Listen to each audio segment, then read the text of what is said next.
Relative adverb এবং interrogative adverb একই word হয় কিভাবে আমরা একটু জেনে নেই। হোয়েন, হোয়ার, হাউ, হোয়াই এই চারটা হচ্ছে অ্যাডভার্বের base.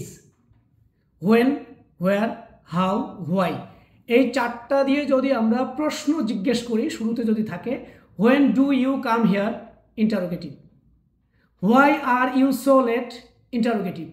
How are you, interrogative. এইভাবে হোয়েন, হোয়ার, হাউ, হোয়াই এই চারটা দিয়ে প্রশ্ন করা হলে ইন্টারোগেটিভ।